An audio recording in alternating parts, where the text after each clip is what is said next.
అలాగే నమీబియాల మధ్య మ్యాచ్ అనేది 12వ తారీఖు జరగబోతుంది. అయితే ఇక మొన్న జరిగిన అమెరికాతో మ్యాచ్‌లో మన భారత జట్టు కొద్దిగా బ్యాటింగ్‌లో తడబడినప్పటికీ కూడా మంచిగానే రాణించింది. ఇక మంచి 29 పరుగుల తేడాతో గెలుపైతే సాధించింది. కానీ ఈసారి నమీబియాతో మ్యాచ్ విషయంలో భారత్ జాగ్రత్తగా ఉండిపోతుంది. నమీబియా పసికూన జట్టే కదా! దీనికి పెద్దగా కంగారు పడాల్సిన విషయం ఏంటి అని మాత్రం అనుకోకూడదు. ఎందుకంటే ఇక్కడ ప్రతి మ్యాచ్ కూడా ఒక గుణపాఠాన్ని నేర్పిస్తూ ఉంటుంది. అయితే ఈ క్రమంలో గురువారం నాడు నమీబియాతో జరగనున్న కీలక పోరు ముందు భారత జట్టులో చాలా పెద్ద ఆందోళన నెలకొంది. స్టార్ ఓపెనర్ అభిషేక్ శర్మ ఇంకా అనారోగ్యం నుంచి పూర్తిగా కోలుకోలేదు. మంగళవారం అరుణ్ జైట్లీ స్టేడియంలో జరిగిన ప్రాక్టీస్ సెషన్స్ లో అభిషేక్ శర్మ పాల్గొనకపోవడంతో నమీబియా మ్యాచ్ లో తను ఆడటం పైన మిన్నీడలు కమ్ముకున్నాయి. అయితే ఇక్కడ ఏం జరిగిందని చూస్తే మంగళవారం సాయంత్రం ఫ్లడ్ లైట్ల వెలుతురులో జరిగిన శిక్షణా శిబిరానికి జట్టు సభ్యులందరూ హాజరైనప్పటికీ కూడా అభిషేక్ శర్మ మాత్రం కనిపించలేదు. అయినా ఇక్కడ విషయం ఏంటి అనేది కనుక చూస్తే కొన్ని రోజుల నుంచి కడుపు నొప్పి సంబంధిత సమస్యతో బాధపడుతున్నాడు అభిషేక్ శర్మ. ఇదే విషయాన్ని కోచింగ్ స్టాఫ్ కూడా చెప్పడం జరిగింది. అంటే కన్ఫర్మ్ చేశారు వాళ్ళు. అమెరికాతో జరిగిన మ్యాచ్‌లో కూడా అభిషేక్ అనారోగ్యంతోనే బరిలోకి దిగాడు. ఖచ్చితంగా తను ఆడి తీరాలి అని చెప్పేసేసి. కానీ పరిస్థితి విషమించడంతో తను ఫీల్డింగ్‌కి రాలేకపోయాడు. అయితే అభిషేక్ శర్మ అందుబాటులో లేని పక్షంలో తన స్థానాన్ని భర్తీ చేసేందుకు సంజు శాంసన్, ఇషాన్ కిషన్ తీవ్రంగా శ్రమిస్తున్నారు. అయితే నెట్స్‌లో సంజు శాంసన్ సుదీర్ఘ సమయం ప్రాక్టీస్ సెషన్స్‌లో పాల్గొన్నాడు. బ్యాటింగ్‌లో కొత్త పద్ధతుల్ని పాటిస్తూ ఏదో ఇంక రేపే మ్యాచ్ అన్నట్టుగా ప్రాక్టీస్‌ని చాలా కసిగా చేశాడు. అయితే ఇటీవల న్యూజిలాండ్ సిరీస్‌లో సంజు ఫామ్ అస్సలంటే అస్సలు బాలేదు. ఇషాన్ కిషన్ నెట్స్‌లో చాలా ఆత్మవిశ్వాసంతో కనిపించగా, శివం దుబే, హార్దిక్ పాండ్యా ఇద్దరు కూడా బౌలింగ్‌తో అదరగొట్టేశారు.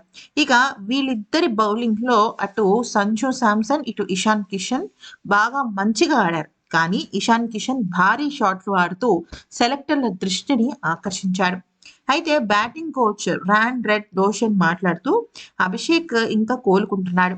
టోర్నీ సుదీర్ఘమైనది కాబట్టి మేము తన విషయంలో తొందరపడాలని అనుకోవటం లేదు అంటూ స్పష్టం చేశారు. ఇక్కడ మనం ఒక విషయాన్ని అయితే ఖచ్చితంగా గమనించాలి. నమీబియా అనేది కొద్దిగా పసికున్న జట్టే. అంటే భారత్‌తో పోలిస్తే నమీబియా విషయంలో మనం తక్కువ అంచనా వేయక్కర్లేదు కానీ అభిషేక్ శర్మ లేకపోయినప్పటికీ కూడా గెలుపు అనేది జరుగుతుందన్నమాట. సో ఈ పరంగా చూసుకున్నట్టయితే హై వోల్టేజ్ మ్యాచ్ అనేది ఎప్పుడు జరగబోతోందంటే ఫిబ్రవరి 15 పాకిస్తాన్‌తో జరగబోయే ఈ హై వోల్టేజ్ మ్యాచ్‌కి అభిషేక్ పూర్తి ఫిట్‌నెస్‌గా ఉంచటమే టీమ్ మేనేజ్‌మెంట్ లక్ష్యంలాగా కనిపిస్తోంది. ఎందుకంటే ఓపెనర్‌గా టీ20 ఫార్మాట్‌లో అభిషేక్ శర్మ భారీ స్కోర్ చేయకపోతే భారత్ కష్టాల్లో పడే అవకాశం ఉంది. అందుకనే అటు భారత ఆటగాళ్ల మీద చాలా ప్రెషర్ ఉంది. దానికి తోడు పాకిస్తాన్ ఈ మ్యాచ్‌కి ముందు భారత్‌తో మేము ఆడము అంటూ బాయ్‌కాట్ చేసింది కదా! ఇది ఇంకాస్త పెద్ద విషయం అన్నమాట. సో ఇటీవల జట్టులో చేరిన వాషింగ్టన్ సుందర్ కూడా ప్రాక్టీస్ సెషన్స్‌లో దుమ్ము రేపేస్తున్నాడు. అసలు నిజం చెప్పాలంటే మన భారత జట్టుకు అలాగే మిగతా ఆటగాళ్ళు అంటే కొత్తగా జాయిన్ అయిన ఆటగాళ్ళు ఫిట్‌నెస్‌లో కానీ, వార్మప్స్‌లో కానీ, ప్రాక్టీస్ సెషన్స్‌లో కానీ ఆల్మోస్ట్ నైట్ 10 వరకు కూడా వాళ్ళు ఏదో ఒక రకమైన ప్రాక్టీస్ సెషన్స్‌లో ఉన్నారనమాట.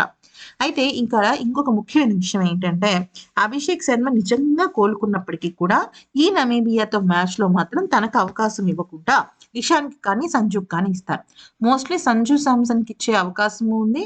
లేదు భారీ షాట్లు ఆడతాడు కాబట్టి ఇషాన్ కిషన్‌కి కూడా ఇచ్చే అవకాశం ఉంది. ఇటీవల జట్టులో చేరిన వాషింగ్టన్ సుందర్ కూడా బానే ఉన్నాడు కాబట్టి మరి తనని ఏమన్నా వేరే ఆప్షన్ కింద తీసుకుంటారేమో తెలీదు. ఇక సూర్యకుమార్ యాదవ్, తిలక్ వర్మ కూడా నెట్స్‌లో అదనపు సమయం ప్రాక్టీస్ చేశారు. సోమవారం రాత్రి టీమిండియా ఆటగాళ్లందరూ కూడా హెడ్ కోచ్ గౌతమ్ గంభీర్ నివాసంలో జరిగిన డిన్నర్ పార్టీలో పాల్గొన్నారనమాట. అయితే ఇక్కడ ఇంకొక పెద్ద విషయం ఏంటి అంటే ప్రాక్టీస్ సెషన్స్‌లో గమనించాల్సింది ఆటగాళ్ళందరికీ కూడా ఇంటర్నల్‌గా చాలా ఎక్కువగా ఇబ్బందులొస్తున్నాయన్నమాట. సో, ఆ క్రమంలో భారత జట్టు వాటిని అధిగమించటం కోసం కొన్ని ప్రయత్నాలైతే చేస్తుంది. సో, అభిషేక్ శర్మ లేకపోయినప్పటికీ కూడా ప్రాక్టీస్‌లో దుమ్ము రేపుతున్నారు మన భారత ఆటగాళ్ళు.